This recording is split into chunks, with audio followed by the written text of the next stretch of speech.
지난주에는 선교 사역 보고를 드렸었고요. 또 이제 오늘 이렇게 또 여러분들과 대면할 수 있는 시간이 있어서 이 시간에는 방금 읽었던 그 누가복음에 있는 말씀으로 최선과 최고라고 하는 제목으로 말씀을 나누어 보기를 원합니다. 제가 집사람하고 아이들한테 이 최선과 최고의 이야기를 했었더랬어요. 학교를 진학하는 부분에서 어려움이 좀 있었습니다. 그래서 많은 고민을 하다가 최선이 최고지 최고가 최선이 아니다 그 말을 했습니다. 명언이지 않습니까? 적어 놓으세요. 적어 놓으셨다가 다음에 누군가가 또 뭐라고 할 때 이런 말을 써먹으세요. 최선이 최고지 최고가 최선이 아니다. 최선은 베스트입니다. 가장 좋은 것. 최고도 뭐 베스트로 표현을 할 수는 있습니다만은 그보다는 더 크고 더 높고 1등 금메달, 그게 우리가 흔히 말하는 최고의 의미입니다. 사람들은 최고를 원하죠. 1등 하고 싶어 하죠. 그런데 그것이 꼭 하나님의 뜻은 아니고 우리를 꼭 행복하게 해주는 것은 아닙니다. 최선의 삶, 내게 주어진 환경 속에서 내가 할 수 있는 가장 좋은 것, 그것이 우리에게 행복을 가져다 주고 참다운 가치 있는 삶을 살게 해주는 것입니다. 그런데 우리는 그것보다는 더 높고 더 크고 이런 것들을 많이 추앙하면서 살아가는 모습들을 보게 됩니다. 네잎 클로버가 행운의 네잎 클로버라 그러지 않습니까? 이 네잎 클로버를 얻기 위해서 우리가 부단히 노력했던 과거의 어린 시절들을 다 기억하실 것입니다. 네잎 클로버는 뭐 유전학적으로 이야기했을 때 0.01% 정도의 좀 변이된 잘못된 그 잎사귀입니다. 그런데 희귀하다 보니까 그것을 발견한 사람은 마치 엄청난 행운을 얻은 것 같은 그런 기쁨을 얻기도 합니다. 그래서 어쩌다가 네잎 클로버를 얻게 되면은 내게 행운이 찾아올 것 같다 하는 생각을 가져서 그걸 책갈피에다가 꽂아두고 이 행운이 떠나지 않기를 원하는 그런 모습들을 많이 우리가 기억을 합니다. 그런데 정상적인 새잎 클로버의 그 꽃말은 행복입니다. 행운을 얻기 위해서, 행운을 찾기 위해서 우리는 수많은 행복을 짓밟으면서 살아왔는지도 모르겠습니다. 사실은 우리에게 참다운 가치를 가져다 주는 것은 행운이 아니고 행복입니다. 그런데도 불구하고 우리는 그 행복을 짓밟고 행복을 무시하고 내게 있는 행복을 의미 없는 것으로 치부해버리고 그 행운을 찾기 위해서 네잎 클로버를 그렇게 찾아 헤매는 우리의 모습이 어리석은 모습이 있는지도 모르겠습니다. 지난주에는 선교 사역 보고를 드렸으니까 이번에는 조금 저의 가정적인 우리의 개인적인 그런 이야기들을 간증으로 좀 나누기를 원합니다. 하지만 근데 좀 조심스럽습니다. 자칫 간증이라고 하면서 하는 이야기가 자기의 자랑을 늘어놓는 그런 것일 수 있거든요. 간증은 내 삶 속에 역사하신 하나님이 선포되어지고 하나님이 자랑되어지는 것이 그게 간증입니다. 그러지 않고 내 삶에 내가 성공한 것, 내가 내세울 만한 것 이런 것을 이야기하는 것은 자기 자랑이죠. 그래서 우리 믿는 사람들은 내 삶 속에 역사하신 하나님께서 어떻게 역사하셨는지 그것을 이야기하는 간증들이 많이 있어야 되는데 제가 지금 이야기를 하는 것이 혹여 자기 자랑이 되지 않을까라는 조심스러운 마음이 있는데 여러분들이 용서하시고 이해하시고 좀 너그럽게 받아주시면 좋겠다라는 생각이 들어집니다. 제가 더반에서 지금 21년째 지금 사역하면서 생활하고 있고 그전에는 프레토리아에서 사역을 했었습니다. 사역 뭐 짧게 했죠. 2년 정도 지내면서 사역을 하다가 더반에서 이제는 사역지를 옮겨서 사역을 해야 되겠다 하면서 이사를 갔습니다. 프레토리아에서 한글 학교를 아이들에게 보내면서 저는 꼭 외국에서 지내면서도 우리 아이들은 세계 속에 있지만은 한국 사람으로 한국말을 하는 한국 정신을 가지고 있는 그런 사람으로 성장했으면 좋겠다라는 생각이 들어서 저희 집에는 무조건 한국이었습니다. 아이들에게 꼭 한국말을 쓰게 만들었고 영어를 쓰면 제가 야단을 쳤습니다. 한국말, 영어를 잘 못하는 상황에서는 많은 부모님들이 막 집에서도 아이들에게 한국말 안 쓰고 영어를 가르치려고 그러고 자기도 막 영어 쓰려고 막 엄마 아빠도 잘 못하는 영어 써가면서 애들 빨리 영어 가르치려고 하는 부모들 가끔 계십니다만은 어릴 때부터 쭉 이렇게 지내는 아이들은 언어적으로 그렇게 어려움을 겪지 않는 것 같아요. 부모들이 어렵죠. 그래서 저는 아이들에게 한국말을 꼭 이렇게 할 수 있도록, 그래서 한국말을 쓰고, 심지어는 유치원에서 배운 그 영어 놀이를 집에 와서 두 아이가 하면서 영어를 써요. 영어 놀이니까 거기에는 영어밖에 없지 않습니까? 그래도 야단했어요. 한국말 쓰라고. 그러면 애들이 게임을 하다가 안 해요. 그럴 정도로 엄격하게 한국 드라마도 보고, 음식도 한국 음식 먹고 김치 먹으려고 그러고, 하여튼 저희 집에는 무조건 한국이다, 그런 생각이 많았었습니다. 그래서 프레토리아에서 한글 학교를 유치원 때부터 보냈는데 프레토리아로 옮겨오면서 갈등이 생겼어요. 이제 저기 가면은 한글 학교가 있을라나? 애들에게 좀 한국 문화와 이런 것들을 체험할 수 있는 기회가 없지는 않을까? 없었습니다. 한글 학교도 없었고 한국 슈퍼도 없었고 한국 문화가 프레토리아나 조하네스부르크에 비해서는 월등하게 떨어졌습니다. 그래서 이전보다는 더 안 좋은 열악한 상황으로 우리가 가게 되지 않는가라는 생각이 있어서 아이들에게 미안하기도 했고 좀 조바심도 생겼고, 자 그러면 어떡하나 고민들도 많이 생겼습니다. 그러다가 집사람이 아이들에게 그러면 내가 아이들에게 한글을 가르쳐야지 하는 생각이 들어서 교재가 전혀 아무것도 없었기 때문에 한국에서 온 소포로 왔던 라면 박스를 오려서 기역, 니은, 디귿, 아, 야, 어, 요 이렇게 오려가지고 그걸 가지고 글자 맞추기를 하면서 아이들에게 한글을 가르쳤습니다. 그런데 주변에 다른 집들을 보니까 한글을 잘 못하면서 발음도 어눌해진 아이들이 있는데 걔네들은 전혀 한글을 안 배우더라고요. 그래서 걔네들을 불러서 같이 저희 집 거실에서 한글 교육을 같이 했습니다. 이게 17년 전에 세워진 더반 한글 학교의 시작입니다.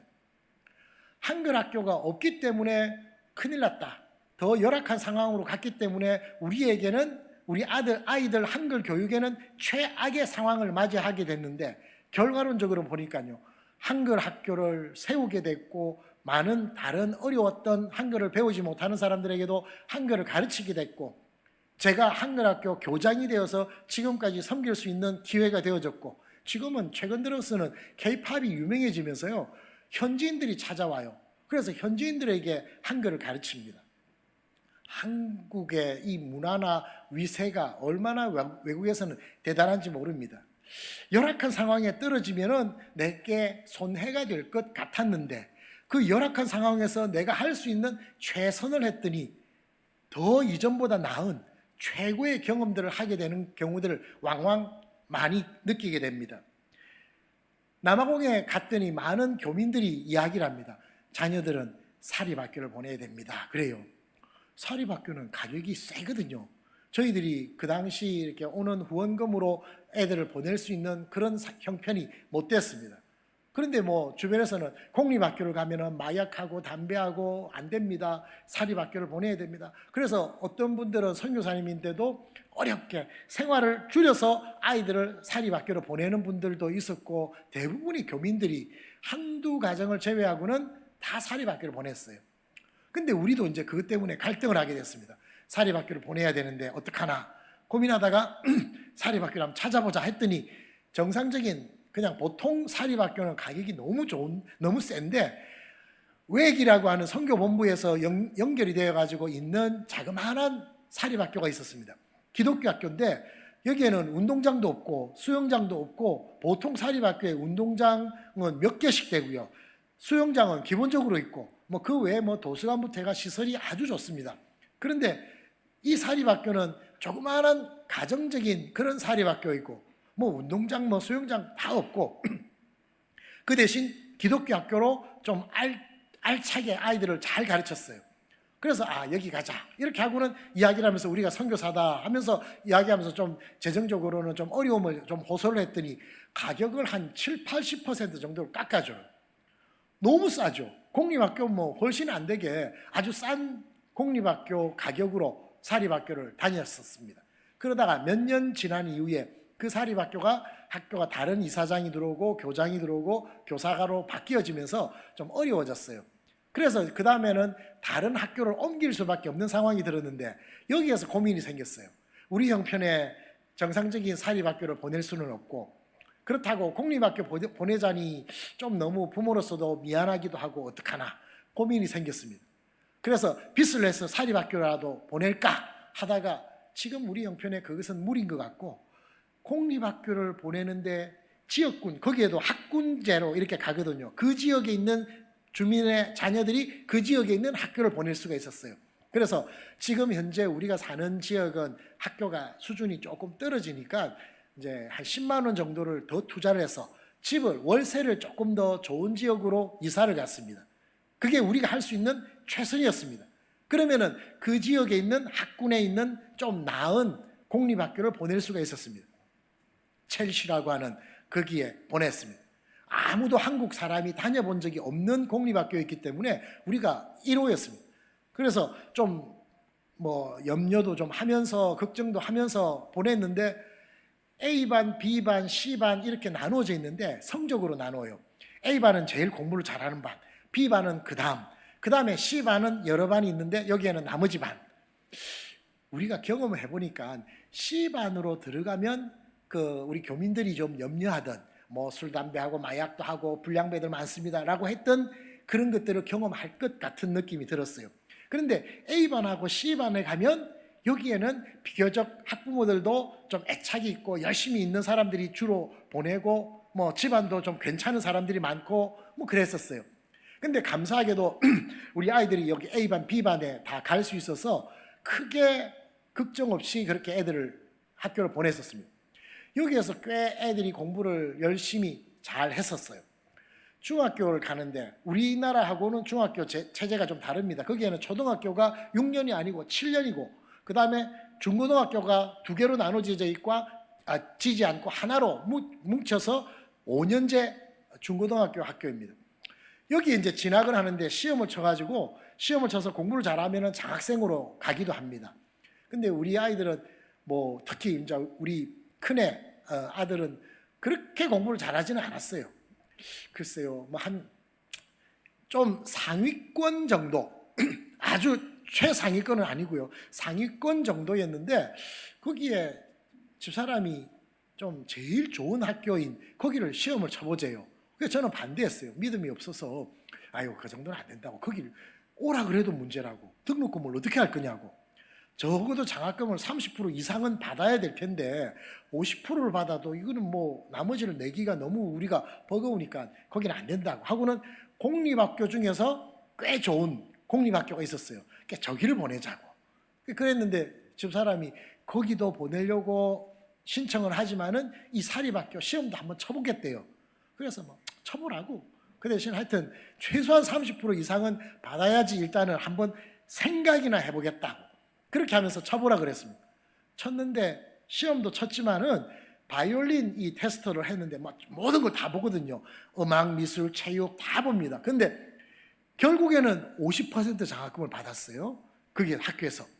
원인이 뭔가 했더니요, 바이올린을 하는데 이 보 있지 않습니까? 오른손 이렇게 하는 거, 이거를 손목을 좀 자연스럽게 잘 썼대요. 그래서 50%를 준대요. 50%를 주는 것은 그 학교에서 주는 최고 금액입니다. 그런데 이 학생보다 우리 아이보다도 더 잘하는, 피아노까지 잘하더라고. 걔는 바이올린하고는 또 가서 피아노도 치고 이러는데 쟤는 무조건 되겠다. 근데 걔는 떨어졌어요. 왜 떨어졌는지 모르겠어요. 근데 우리 아이는 얘 보를 잘 쓰네요. 장학금 줄게요. 50%. 남아공에서 세 번째로 비싼 등록금 내는 학교거든요. 그런데 여기를 50%를 준대요. 깜짝 놀랐죠. 집사람이 전화를 받았습니다. 우리가 당신 아들한테 50% 장학금을 주기로 결정했다고. 근데 집사람이 예스 그랬어요. 그랬더니 기쁘지 않냐고, 우리가 줄 수 있는 최고 금액인데. 그래서 나는 지금 나머지 50%를 걱정하고 있는 중이라고 그렇게 했어요. 그래서 우리가 선교사고 좀 재정적으로 여유가 없다 하는 이야기를 했더니 그러냐고, 그럼 좀 있어 보라고 하고는 그 다음날 다시 전화가 왔어요. 장학금은 좀 공부 잘하는 아이들에게 주는 그런 장학금이고 선배들이 주는 모아둔 기금이 있었는데, 이거 버슬이라고 하는 좀 가난한 아이들에게 주는 구제금 같이 쓰여지는 그런 기금이 있었는데, 여기에서 그 당시 이제 만랜드 한 100만 원 정도 되는 금액이었어요. 이것을 1년에 매년 만랜드씩 추가로 그럼 이 장학금에 보태서 더 주겠다고. 그럼 한 60, 한 20% 정도 장학금이 되는 거예요. 이걸 주겠다고 우리한테 다시 제안이 온 거예요. 그래서 아유 고맙다고. 그리고는 이제 학교를 보내게 됐어요. 따지고 보니까 공립학교보다 한 1, 2만 원 정도는 1, 2만 원. 그렇죠. 한 2, 3만 원 정도 더 내는 정도의 금액을 가지고 남아공에서 세 번째로 비싸고 좋은 학교를 보내게 됐어요. 공립학교 보내면은 다 안 됩니다. 여기에는 다 마약하고 엉망이고 고등학교 진학도 다 안 됩니다. 그랬는데 남아공에서 세 번째로 좋은 고등학교를 공립학교보다 약간 비싼 금액으로 보내게 된 거예요. 저희들은 생각할 때 우리가 할 수 있는 최선의 선택을 했더니, 무리하지 않고 하나님 앞에서 할 수 있는 최선을 했더니 하나님께서 최고로 우리에게 베풀어 주신 것이 아닌가. 한국으로 대학을 보내는데도 얘 성적에 비해서 좋게 공대로 갔어요. 얘 아들이 우리 그 고아원을 가는데 거기에 양철집들이 쭉 있거든요. 그러니까 이걸 보고는 왜 이렇게 양철집에서 사냐고, 우리는 집 좋은데. 그래서 가난하니까 그렇지, 돈이 없으니까 그렇지. 그러니까 얘가 그러면 내가 커서 이 사람들 집을 지어줄래요. 그리고는 지금 건축학과를 갔습니다. 아주 좋은 최고의 경험들을 우리에게 베풀어 주신 것입니다.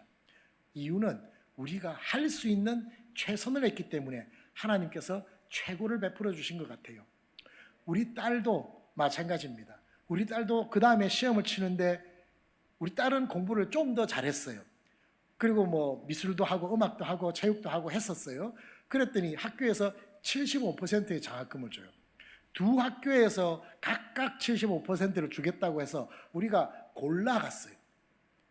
거기에서도 공부를 잘하고 한국으로 대학을, 얘는 그 에이즈 고아원에서 우리가 사역을 지금까지도 하고 있습니다만 그 이전에 있던 에이즈 고아원에서 14년을 사역을 했는데, 거기에서 그 당시에는 에이즈 고아 애들이 약을 제대로 못 먹으면은 발병하면은 빨리 죽었어요. 몇 년 안에.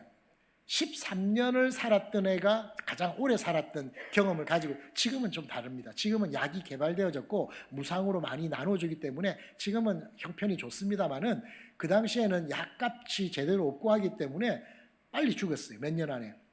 고아원에서 사역하면서 얘들이 같이 집에 놔둘 수가 없어서 고아원을 같이 왔기 때문에 늘 걔네들하고 뛰어놀고 뭐 같이 게임도 하고 그랬는데 얘네들이 빨리 죽어가잖아요. 그게 왜 죽냐고. 아파서 죽지. 약 먹지. 병원에 가면 되잖아. 약도 없고 병원에서 치료가 잘 안 된다 하고 이야기했더니, 그럼 난 커서 얘네들 치료해 주는 사람 될래요. 그리고는 지금 한국에 의대를 갔습니다. 지금 아프리카의 최악의 상황일 수도 있는 그런 곳에서 꿈을 가지고 내가 할 수 있는 최선을 다했더니 중학교, 고등학교도 공립학교에서는 상상도 못하는 좋은 공립학교를, 그것도 장학금을 받아서 거의 공립학교보다도 그 이하의 수준으로 공부를 하게 했고, 한국으로도 얘들이 가졌던 그 선교지에서 가졌던 꿈을 그대로 이룰 수 있는 최고의 학교를 가게끔 하나님께서 베풀어 주셨어요. 왜 그랬을까? 저는 생각할 때 이유는 모르겠지만은 정확한 것은요, 우리가 할 수 있는 형편에서, 우리가 가질 수 있는 선택권에서 최선의 선택을 했더니 하나님께서 최고로 갚아주셨다. 이게 제가 경험한 바에서 여러분들에게 이야기할 수 있는 고백입니다. 우리가 누구나 다 최고가 되고 싶습니다. 금메달 따고 싶어 하죠. 누가 은메달, 동메달 아니면 그냥 출전에 만족하겠습니다. 누가 그러면서 살겠습니까? 다 금메달을 따고 싶은 욕망이 있습니다. 그러나 누군가는 금메달을 딴다 할지라도 한 사람밖에 없지 않겠습니까? 그 영광을 꼭 내가 받아야 된다? 그건 아닙니다.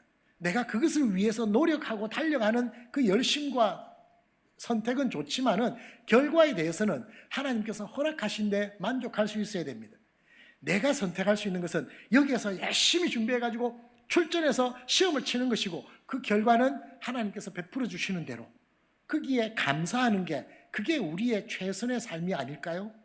이런 최선의 삶이 쌓이면 최고까지도 경험할 수 있는 그런 은혜와 축복을 경험하게 되는 것입니다. 우리가 오늘 읽었던 이 본문 말씀에 우리가 잘 아는 베드로의 이야기가 나옵니다. 베드로가 예수님과 처음 만난 장면, 그 장면이 기록되어져 있습니다. 너무나 우리가 잘 아는 장면이죠. 밤새도록 베테랑인 어부가 그물질을 했는데 한 마리도 못 잡았어요. 베테랑 어부가 고기 많은 갈릴리 바다에서 밤새도록 그물질을 했는데 한 마리도 못 잡았다는 것은 최악의 날입니다. 최악의 상황, 막 화도 나고 기분도 나쁘고 피곤하고 막 그러지 않았겠습니까? 그리고 나와가 새벽에 그물을 씻고 있는데 예수님께서 그 배를 보시고 시몬의 배에 오르셨습니다. 그리고는 배를 좀 띄기를 청하시고 거기에서 말씀을 전하셨다. 성경은 그렇게 기록합니다. 여러분 같았으면, 여러분이 베드로였었다면, 그 상황을 경험했던 베드로였다면 예수님이 오셔서 그 배에 오르셔서 배를 좀 뛰게 만드시고 말씀을 전하시는 것을 허락하셨을까요? 딴 데 가라고. 안 그래도 짜증나 죽겠는데, 안 그래도 장사가 안 되는데 왜 하필 나한테 와서 이렇게 열받게 하냐고, 가라고. 그럴 법하지 않겠습니까? 그런데 베드로는 그 예수님을 보시고 자기 배에 오르시는 것에 그대로 하게 하셨습니다. 베드로가 최악의 날에, 우리가 잘 아는 베드로는 예수님의 제자 중에서 첫 번째 제자 아닙니까? 수제자? 초대교회는 베드로가 1대 교황이라고 그렇게 인정을 합니다. 그래서 전주교에서는 지금 교황 제도가 있지 않습니까? 그 1대 교황이 베드로입니다. 우리 기독교 역사에서 가장 어른인 사람이 됐다는 것입니다. 왜 이런 엄청난 축복과 최고의 자리, 영예의 자리를 얻게 하셨을까요? 이 만남이 그 시작입니다. 베드로가 이렇게 최고의 영예의 자리를 누릴 수 있게 되었던 그 시작이 바로 오늘 성경에 기록되어 있는 이 사건이라는 것입니다. 예수님이 보시고 오셨을 때 거부하지 않고 맞이했습니다. 예수님과의 만남을 기꺼이 응했다는 말입니다. 지금 여기에 오신 분들은 베드로와 마찬가지로 주님과의 만남을 기꺼이, 지금 돈 벌러 가지 않고, 지금 놀러 가지 않고, 지금 집에서 잠자지 않고 이 자리에 온 것은 주님과의 만남을 사모하는 마음으로 나오지 않았습니까? 베드로가 최고의 자리, 최고의 베드로가 될 수 있었던 첫 번째 단계에 지금 여러분은 동일한 과정을 겪고 있는 것입니다. 베드로는 주님을 만났습니다. 오심을 거부하지 않았습니다. 그리고 좀 뛰기를 청하실 때 그대로 했습니다. 거기에서 말씀을 전하셨다. 그렇게 이야기를 합니다. 3절 한번 읽어볼까요? 3절 다 같이 시작.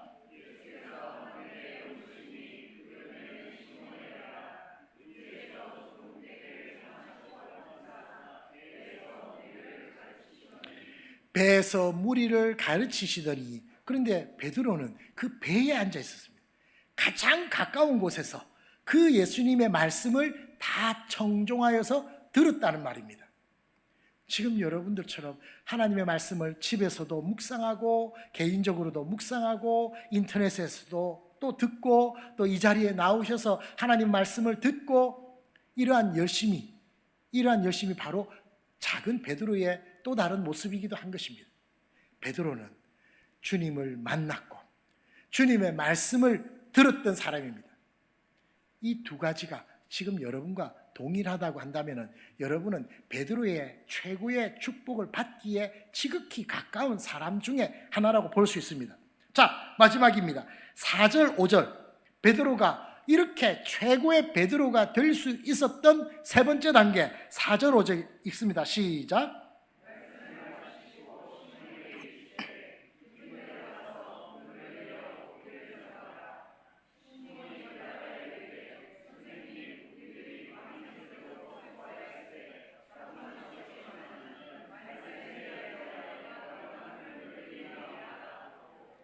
세 번째 뭘 했습니까? 말씀을 가르치시고 베드로에게 이야기를 했을 때 베드로가 그 말씀대로 행했습니다. 순종했습니다. 예수님께서 하시는 말씀을 듣고 예, 잘 들었습니다. 예, 안녕. 그게 아니라 그 말씀대로 행동을 했다는 것입니다. 말을 잘 듣고 잘 안 듣고는요, 내가 귀로 듣고 리스닝하고 히어링했다라는 데서 끝나는 것이 아니라 그 말을 듣고 내 행동으로 옮길 때 얘는 말을 참 잘 듣네 라고 이야기하는 것입니다. 말을 했는데 얘야 여기 청소 좀 해라 이랬는데 내 말을 듣고 예 알겠습니다 이렇게 하고 그냥 나가면은 얘는 말 안 듣는 아이죠. 지금 여기에서 예배당에서 주님의 말씀을 잘 들었습니다. 가서 전도하시고 집에 가셔서 기도하시고 이웃을 사랑하십시오. 예, 잘 들었습니다. 그리고 가서 여전히 집에서 사랑하지 않고 나가서 전하지 않고 악한 말만 하고 이런 사람은 어떤 사람입니까? 말 안 듣는 사람입니다. 베드로는 그 말에 그대로 순종했습니다. 이게 베드로가 오늘날의 최고의 자리에 오를 수 있는 베드로가 될 수 있었던 세 번째 이유입니다. 여기에 대해서는 지금 제가 여러분들의 삶에 대해서 퀘스천 마크를 달고 싶어요. 글쎄, 우리 은광교회 지금 11시 반에 예배드린 이분들은 이 베드로의 3단계에 대해서는 어떨까? 잘 모르겠어요. 그건 여러분들이 아시겠죠. 여러분들이 하시기 나름입니다. 아이고 마음이 동하지 않는데 어떡합니까? 여러분 마음이 동할 때까지 원수를 사랑하라 그랬는데 내 마음을 사랑하는 마음을 주시면 내가 하겠습니다. 그런 일은 죽었다 깨어나도 일어나지 않습니다. 그랬다면 예수님께서 애써서 사랑하라, 서로 사랑하라, 원수를 사랑하라, 가서 전도하라 안 했습니다. 안 할 거기 때문에 그냥 내비두면 이 사람들은 안 하고 싶어하는 습성을 가진 사람들이기 때문에 명령하신 것입니다. 의지적으로 사랑하라, 의지적으로 전도하라 그렇게 요구하신 것입니다. 그래서 아이고 내 마음이 그런 마음이 들면 하겠습니다. 그건 안 하겠다는 말입니다. 들고 안 들고가 아니라 나는 구원받은 하나님의 자녀이기 때문에 주님께서 명령하셨기 때문에 내 마음에는 동하지 않지만은 하는 것, 그게 크리스찬입니다. 그게 구원받은 하나님의 자녀의 특징입니다. 베드로는 지금 피곤하고 상식에도 안 맞는, 내가 지금 이 갈릴리는 누구보다도 내가 잘 아는데 저 목수의 아들이라고 한 분이 와가지고 깊은 데로 가서 오른쪽에 그물을 던지라고, 지금까지 내가 했는데 무슨 소리 하냐고, 내가 당신보다 알아도 10배는 더 알 텐데 가라고, 그럴 수 있었음에도 불구하고 상식에도 안 맞는 주님의 말씀에 마음에는 동하지 않았을지라도 순종했습니다. 이게 오늘날의 베드로가 될 수 있었던 세 번째 이유입니다. 우리는 내 생각대로 한다면 굳이 하나님 말씀에 귀 기울일 필요 없습니다. 내가 어떻게 살아야 될지, 내가 어떻게 사는 것이 정말 값지고 가치 있는 보람 있는 삶일지 내가 잘 아는데 왜 하나님 앞에 나와서 말씀을 듣습니까? 아니라는 것 알지 않습니까? 내가 그것을 잘 모르고 있다는 것은 누구보다도 내 자신이 압니다. 그래서 말씀 앞에 나온 것인데, 문제는 마지막 이 세 번째 순종하는 단계가 그렇게 쉽지 않기 때문에 문제가 되는 것입니다. 베드로는 순종했습니다. 상식에 맞지 않는 말이지만은 주님의 말씀이기 때문에 순종했습니다. 그 결과는 엄청난 고기가, 방금까지는 전혀 없었던 그 고기가 어디에서 나타났는지 생각할 수도 없는데 그물이 찢어지는지라 실제로 쭉 찢어지지는 않았을 것입니다. 그래서는 다 도망갔겠죠. 그만큼 찢어질 만큼 엄청난 기적이 생겨진 것입니다. 베드로가 이야기합니다. 나를 떠나소서 나는 죄인이로소이다. 이런 자기의 죄를 왜 고백합니까? 거기에서 하나님의 아들이심을 확인을 했기 때문에, 이분은 보통 분이 아니라는 것을 알았기 때문에 자기의 그동안 마음속에 있었던 죄악과 거부하고 싶었던 그 모든 것, 이것을 주님 앞에 내어놓고 나를 떠나소서 나는 주님을 따를 만한 자격이 없습니다라고 고백했던 것입니다. 우리는 언제든지 교회를 나오면서도 한쪽 발을 바깥에다가 이렇게 빼놓고 사는 사람이 아닌가. 그래서 주로 이런 사람들을 절에 다니는 사람입니다. 부활절, 추수감사절, 성탄절 이럴 때만 나오는 절에 다니는 사람. 교회 가라고 하는데 절에 다니는 사람들이 꽤 있습니다. 내가 필요할 때만, 특별할 때만, 아쉬울 때만 주님을 찾고 교회 나오고 이런 사람의 모습, 이런 데서 베드로와 같은 최고의 경험을 한다는 것은 그건 어불성설입니다. 주님도 우리를 잘 아시고 우리를 보십니다. 우리의 형편 가운데서 내가 가지고 있는 것, 왜 두렙돈을 바친 사람에게 그렇게 주님께서는 기뻐하시고 전부를 바치고 참 좋다라고 말씀하셨겠습니까?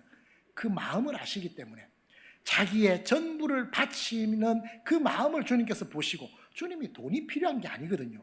여러분 중에 혹시 돈 많은 분 있습니까? 그래서 교회에 돈 많이 바치면 내가 이 교회에서 어석대도 된다라고 생각되는 분 있습니까? 우리 주님의 생각을 몰라도 너무 모르십니다. 내가 여기에서 남들보다 좀 더 잘생겼기 때문에, 내가 우리 교회 나오면 그래도 환해지기 때문에 좀 그럴 거다? 아닙니다. 사람을 외모로 보시지 않는다고 하신 분이 우리 주님이시기 때문에 그렇습니다. 주님은 우리의 마음과 정성과 이런 모든 것들을 보시는 것입니다. 그것으로 주님께 할 수 있는 최선의 선택을 하는 것, 이게 바로 우리가 하나님 앞에 인정받고 축복받고 최선의 선택으로 최고의 경험을 할 수 있는 길이 되는 것입니다. 내가 뭘 가지고 있습니까? 그것으로 하십시오. 내가 가지고 있는 것. 다윗은 자기가 가지고 있는 것은 물맷돌 이것밖에 없었기 때문에 골리앗을 만났을 때 그 물맷돌로 골리앗을 무너뜨린 것입니다. 하나님은 얼마든지 슈퍼맨과 같은 힘을 주셔서 골리앗을 무너뜨리게 하실 수도 있었을 것입니다. 그러나 하나님은 그런 방법을 쓰지 않았습니다. 네가 할 수 있는 최선이 뭐야? 내가 할 수 있는 건요? 나는 돌 던지는 것밖에 못하는데요? 그래, 그걸로 가. 그걸로 순종했더니, 내가 할 수 있는 최선으로 선택을 하고 순종했더니 골리앗이 무너진 것입니다. 모세가 뒤에서는 바로가 쫓아오고 앞에는 홍해가 딱 가로막고 있을 때 뭘 하겠습니까? 바로와 군대와 싸우겠습니까? 수영을 하겠습니까? 슈퍼맨처럼 힘을 달라고 해서 날아가겠습니까? 할 수 있는 것이 없었습니다. 기도했습니다. 기도했더니 모세에게 뭐라고 했습니까? 네 손에 든 게 뭐야? 예, 이거요? 지팡인데요? 그래, 그럼 그걸로 하자. 지팡이를 내밀어라. 그랬더니 동풍이 불어와서 홍해가 갈라졌습니다. 그 길로 지나고 다시 닫혀져서 바로 군대를 다 몰살시키는 기적을 일으키게 된 것입니다. 여러분 손에 뭐가 있습니까? 여러분이 할 수 있는 것이 무엇입니까? 그걸로 하십시오. 그걸로 내가 할 수 있는 최선의 선택을 하면 하나님께서 사용하십니다. 그걸로 기적을 만드시는 것입니다. 없는 것을 구하고 없는 것을 더 내가 욕심을 낼 때 하나님께서는 우리에게 오히려 책망하는 것입니다. 너희는 먼저 그의 나라와 그의 의를 구하라. 먼저입니다. 먼저, first. 우선순위가 이게 앞서야 된다는 것입니다. 하나님의 나라와 하나님의 의를 구원받았기 때문에, 은혜를 받았기 때문에 하나님께서 원하시는 그 하나님의 의와 하나님의 나라를 구하는 그 일을 먼저 해야 한다는 것입니다. 그리하면 그 앞장에서, 앞에서 그렇게 사람들이 많이 원했던 무엇을 마실까, 무엇을 입을까, 무엇을 먹을까 하는 그 모든 그 필요들이 채워진다는 것입니다. 덤으로 더하여 준다라는 것입니다. 기본적으로 필요한 것들을 채워주심과 함께 더 주신다는 것입니다. 솔로몬에게 왕이 되었을 때 무엇을 줄까 했습니다. 1000번제를 지내고 난 다음에 하나님의 그 말 앞에 이거 백지수표를 주겠다는 말인데 뭘 달라 그러지? 돈을 달라 그럴까? 권력을 달라 그럴까? 뭘 달라 그러지? 고민을 하다가, 많은 생각들을 하다가 그 중에서 고민하다가 선택을 했습니다. 하나님께서 내게 이런 많은 백성을 남겨주셨는데 이 백성들을 다스리고 잘 이끌려고 하기에 지혜가 부족합니다. 지혜를 주십시오. 그 마음에는 명예, 권력, 부, 많은 욕심들이, 간구할 것들이 있었음에도 불구하고 내려놓았습니다. 그리고는 지혜를 간구했을 때, 네가 정말 구한 그것이 내 마음에 쏙 든다. 구하고 싶었던 거 많이 있었지만 네가 그것을 안 구하고 지혜를 구하니까 내가 너무 좋구나. 그래, 네가 구하지 아니한 그 모든 것까지 내가 더하여 주리라. 역대의 솔로몬처럼 이렇게 부하고 많은 것들을 거느린 그런 왕이 존재하지를 않았었습니다. 지혜에, 거기에 덤으로 엄청난 물질적, 물리적, 권력 이런 모든 것까지도 받게 된, 최고를 얻게 된 것입니다. 무엇 때문에요? 최선의 선택을 했기 때문에 그렇습니다. 사랑하는 성도 여러분, 여러분 삶에 놓여 있는 어떠한 상황이라 할지라도 거기에서 여러분들이 할 것은 하나님께서 기뻐할 수 있는 가장 좋은 것, 최선의 선택을 하는 것입니다. 그것이 무엇인지는 여러분들이 기도하면서 개인적으로 깨달아야 되겠죠. 그러나 적어도 성경에 나와 있는 이 베드로의 모습을 본받는 모습 정도를 해보시면 좋겠습니다. 주님과의 만남을 잃지 않는 것. 주일날 다른 데 가면 안 됩니다. 여기에 나와서 주님과 만나는 것, 이거는 내가 일주일에 가장 기다리고 소중한 삶의 순간이 되어야 됩니다. 이 주님과의 만남, 이것을 내가 무슨 일이 있더라도 나는 지킨다. 그 다음에 주님의 말씀을 듣는 것입니다. 이 듣는 것은 귀로 듣는 것에서 끝나서는 안 됩니다. 주님께서 요구하시는 것이 비록 내 형편에 맞지 않고 내 이상에 맞지 않고 내 상식에도 어긋난다 할지라도 그것이 주님의 말씀이라는 생각이 들었을 때는 순종하는 것입니다. 이 순종이 오늘날의 베드로가 되겠고 최선의 선택으로 최고의 경험을 하게 된 기회가 된 것입니다. 저도 그런 경험을 했기 때문에 여러분들에게 간증을 했다시피 여러분들도 이 베드로처럼 그대로 한번 따라해 보십시오. 모방은 최고의 교육법입니다. 그래서 어떻게 하는 줄 몰라도 괜찮습니다. 그대로 한번 해보십시오. 주님과의 만남을 이어려 계속해서 최선을 다해서 노력하고, 그리고 그 말씀을 잘 듣고, 그리고 그 말씀을 내 삶에 적용해서 순종하는 삶으로 살아보십시오. 그러면서 요 1단계, 2단계, 3단계를 잘 하면서 주님께 필요할 때 간구해 보십시오. 제가 생각할 때는 직방입니다. 직방. 하나님께서 응답하십니다. 채워주십니다. 나는 이 정도까지는 아닌데 요만큼까지 안 주셔도 되는데 차고 넘치는 그런 은혜와 축복을 받게 될 것입니다. 물론 이걸 얻기 위해서 교묘하게 내가 한다 이러면 좀 그러겠죠.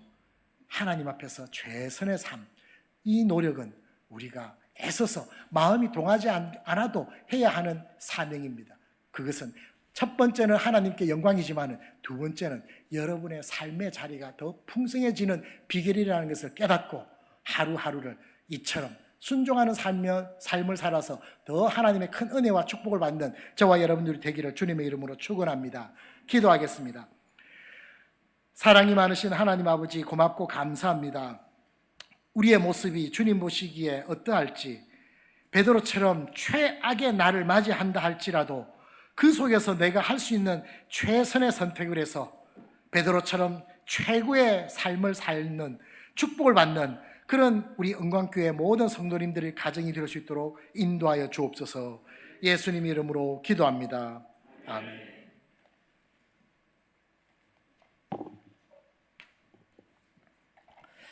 하나님의 말씀을 선포해 주신 우리 강병훈 선교사님께 감사 인사드립니다. 말씀을 들으면서 마음을 다시 한번 잡아보았어요. 순종의 최선의 삶을 하나님께 드릴 때 최고의 은혜를 경험케 하실 하나님을 기대해 보았습니다. 동일한 소망인 줄로 믿습니다. 할렐루야. 우리 다 같이 일어나셔서 주가 일하시네 우리 찬양 드립니다.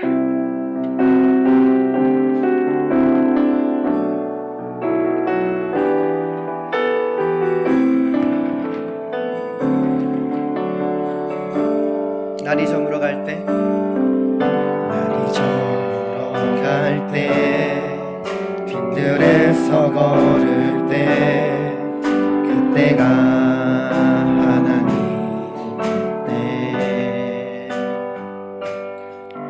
내 힘으로 안 될 때, 빈손으로 걸을 때, 내가 고백해 여호와 주가 일하시네. 주가 일하시네. 주가 일하시네. 주께 아끼지 않는 자에게 주가 일하시네. 주가 일하시네. 신뢰하며 걷는 자에게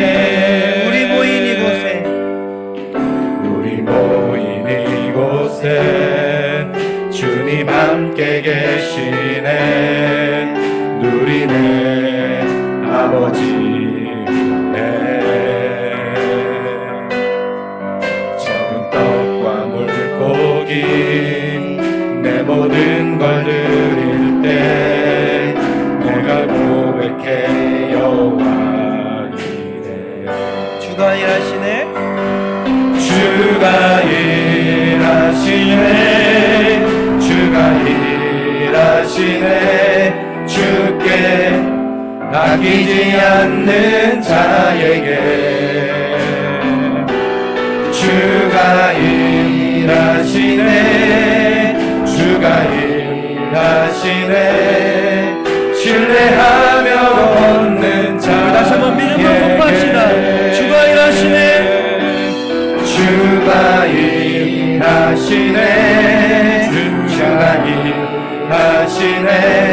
주께 아끼지 않는 자에게 주가 일하시네.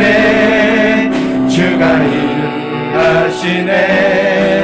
신뢰하며 얻는 자에게.